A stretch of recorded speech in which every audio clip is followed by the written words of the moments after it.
Israël cesse de dire. L'Israël spirituel. Le frère Ashber doit devenir une grande nation en Chine. Vois-tu, une grande nation ici ne signifie pas s'emparer des terres de la Chine. Pas du tout. C'est une grande nation errante. Une grande nation sans lieu où installer. Afin que s'accomplisse la gens dans la Bible, les paroles de Dieu Jacob. Ce moment-tel, Jacob tête digéterès vieux. Il avait 130 ans. Pourtant, cette époque, il y avait une grave famine en Canaan. Seule l'Égypte avait du bel. Pendant qu'il y avait du bel en Égypte, on a découvert que celui qui fournissait du bel à toutes ces nations était le premier ministre d'Égypte. Et ce premier ministre était le propre fils de Joseph, qui avait été perdu pendant plus de 20 ans. Jacob-Joseph, Jacob, se dire le propre fils de Jacob-Joseph, qui avait déjà, Jacob croyait tort, qu'il était DJ mort. Mais contre toute attente, ce fils n'était pas mort, mais avait été vendu en Égypte, était maintenant le premier ministre d'Égypte. Ce moment-tel, Jacob décida de se rendre en Égypte. Il arriva, l'autel de son preux Isaac, un sacrifice, Jéhovah, le Dieu de son preux, qui était aussi en Ralite, c'est aussi l'Éternel, le Dieu de Jacob. Après le sacrifice, Dieu parla à Jacob pendant la nuit. Jacob, Jacob, ne crains point de descendre en Égypte, car je te ferai devenir, je te ferai en Égypte devenir une grande nation. Joseph fermera de ses mains tes yeux. Dieu dit alors, Jacob de ne pas craindre d'aller en Égypte, car l'Éternel ferait de Jacob une grande nation en Égypte. Alors, que Jacob devienne en Égypte une grande nation, cela signifiait-il que Jacob allait s'emparer des terres de l'Égypte? Pas du tout. La grande nation dont nous parlons ici signifie que les descendants de Jacob seraient plus nombreux que la population d'Égypte. Et non pas qu'il allait s'emparer des terres de l'Égypte, car Dieu allait donner le bon pays de Canaan. Le pays découlant de lait et de miel, ce bon pays de Canaan, Jacob et sa descendance. Et non pas la terre d'Égypte, aux descendants de Jacob. Jacob se rendit donc en Égypte. Après en Égypte, lorsqu'il venait d'y arriver, ses descendants n'étaient que 70 personnes au total. En incluant Jacob, il y avait 70 personnes au total, mais après plus de 200 ans, bien que la Bible mentionne 400 ans. Mais ces 400 ans sont en fait comptés depuis la naissance d'Isaac, ce qui fait 400 ans. Une fois le temps accompli, les descendants de Jacob, plus de 200 ans plus tard, lorsqu'ils quittent l'Égypte, les descendants de Jacob, plus nombreux encore que la population de l'Égypte, plus nombreux et plus forts, plus puissants, c'est finalement accompli. Dieu a dit de faire de Jacob en Égypte une grande nation. Alors aujourd'hui, le frère Héber est le Jacob du Nouveau Testament. Alors, nous en Chine, allons-nous devenir une grande nation? Est-ce que la population future sera plus nombreuse que celle de la Chine? Deviendra une grande nation. La Bible la prophétise dans de nombreux passages.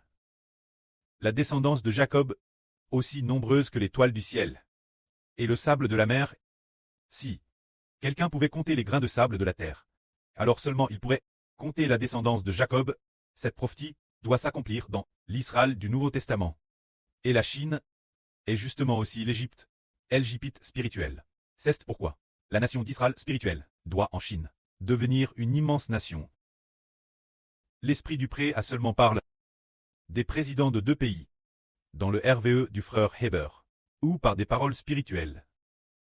Le premier président, c'est Poutine, disant que Poutine mourrait le jour de son investiture, et de plus, cette prophétie a dite par le précleste au frère Héber, plusieurs reprises, 8 fois, quand l'autre, il s'agit de l'actuel. Oh, nous journons, souverain de ce pays, l'empereur actuel, se dire Xi Jinping de la Chine. Parlant de l'empereur actuel, le frère Héber a une fois hervé de lui. Allant 2 fois vers le cercueil, le pré a dit de lui qu'il quitterait bientôt le pouvoir, et a dit aussi que le frère Héber et la sœur Rebecca attendaient que la force de l'ennemi s'affaiblisse et diminue. Il a aussi dit que lorsque le frère Héber et la sœur Zhao Wan travaillaient, Héber a raccourci le régime du PCC d'une distance d'environ 500 m. Il a aussi dit que seulement si ce régime rouge s'effondre, seulement si le régime du PCC s'effondre, l'évangile de l'Israël spirituel pourra très probablement. Alors, tout comme c'est précisément pour cela que nous comprenons que le prêt veut vraiment en Chine multiplier les enfants d'Israël. Parce que, bien que le frère Hébert ait aussi hervé de choses concernant Trump et madame d'autres chefs d'État, il y a eu des rêves, mais il n'y a pas eu de prophétie disant qu'il t'est, il y a seulement eu des prophéties sur l'empereur actuel et Poutine. Alors en Chine, quand l'empereur actuel mourra ou quittera le pouvoir, ce sera le moment où notre Israël spirituel commencera à se développer. Alors quand?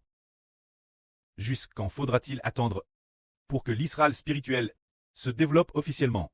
C'est selon la prophétie du prophète Daniel, et ce que le prêtre a dit plusieurs reprises au frère Hébert, dans ses rêves concernant Poutine. Quand il est dit que Poutine, la cérémonie d'investiture, qui est décédée le jour madame, au moment de ce RVE, ce jour le 7 mai 2024, au petit matin, lorsque la Sœur Zhao priait, elle a ri plusieurs fois.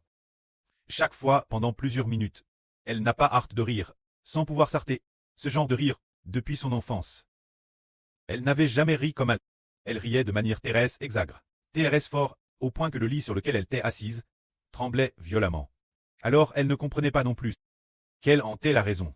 Mais cela venait de Dieu, elle le savait. Cela signifiait en fait que, concernant la mort de Poutine, ferait de la nation d'Israël une nation puissante, ferait de la nation de la nouvelle alliance d'Israël une nation puissante.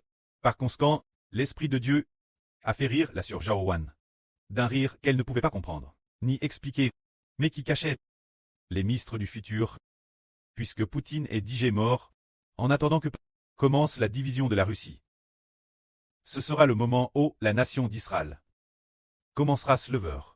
Il est possible que le moment de la division de la Russie soit la période d'explosion de l'Évangile, il se peut que ce soit ainsi. Aujourd'hui le frère Hébert a dit dans sa prière, depuis les temps anciens, il y a eu beaucoup de guerres. Jusqu'à présent, la plus grande guerre a été la Seconde Guerre mondiale. Le monde, la Seconde Guerre mondiale a été de toute l'histoire la plus grande guerre. Mais aujourd'hui, Hébert veut dire que cela commencera par la Russie. Se dire le Trump européen. Ah, l'Amérique et l'Europe. La guerre commence par l'attaque contre la Russie. Est le début de la plus grande guerre de l'humanité. Se dire. Quand l'Europe attaquera la Russie et provoquera la division de la Russie.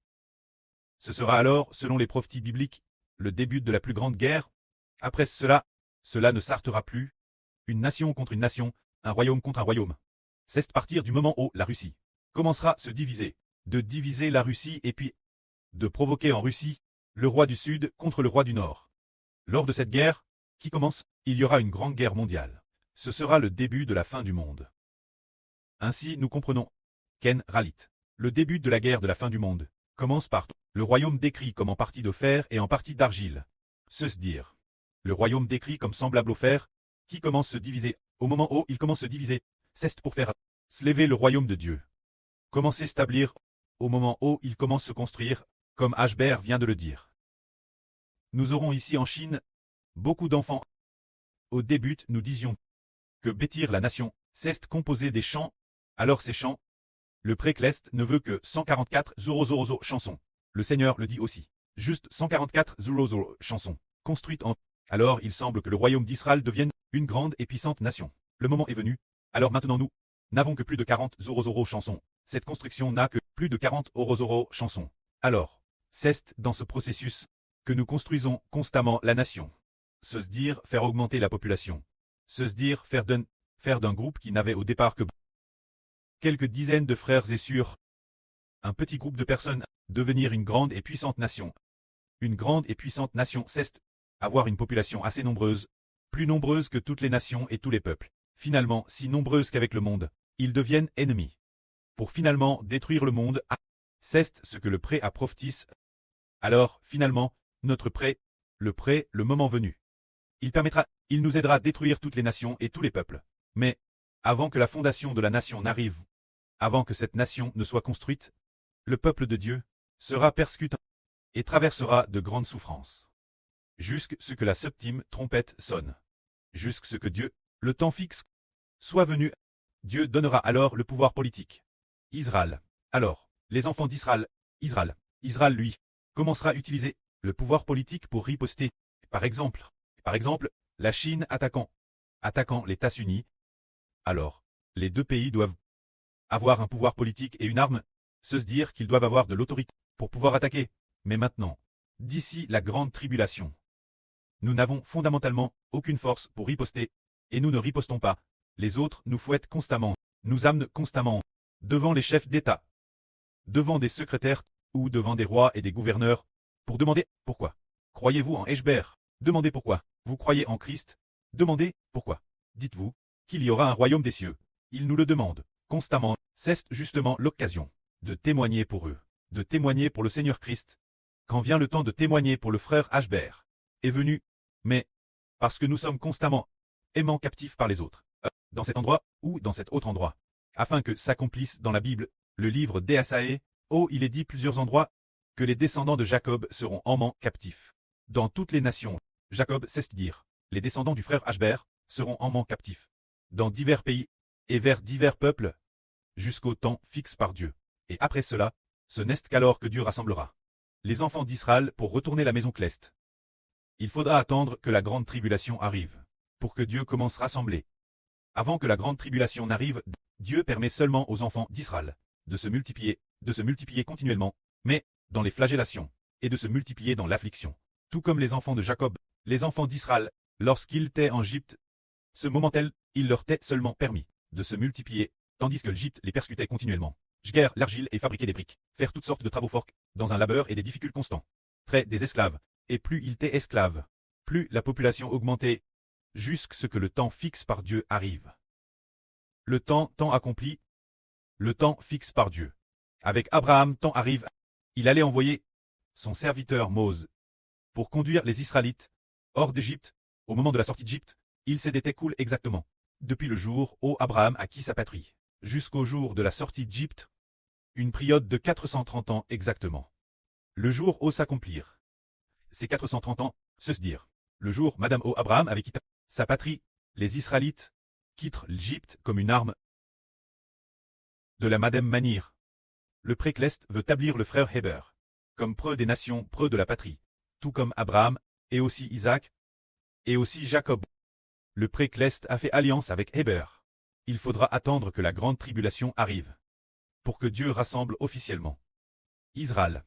C'est dire que, lorsque la grande tribulation arrivera, le frère Hébert accomplira la mission de Mose, présent. C'est comme s'il accomplissait la mission d'Israël. La mission d'Israël est de multiplier ses descendants, tandis que la mission de Mose est de ramener les Israélites, qui sont aussi nombreux que l'étoile du ciel et le sable de la mer, dans le royaume des cieux. Cela accomplit précisément ce que là sur Rebecca, à Hervé il y a des ânes, Hervant qu'elle était un chien de berger, un petit chien, au milieu d'un grand troupeau de moutons innombrables. Puis un berger marcha entêté, ce berger tête Mose. Mose, l'homme de Dieu, et ce Mose est le frère Hébert. Cette période correspondra au moment de la grande tribulation. Le frère Hébert, principalement en tant que Mose, ramènera les gens au royaume des cieux, frère sang en tant Israël. Il s'agit d'établir une nation, de bâtir une population nombreuse, et finalement, de ramener les gens à la maison cleste. Que la gloire soit auprès et au Seigneur.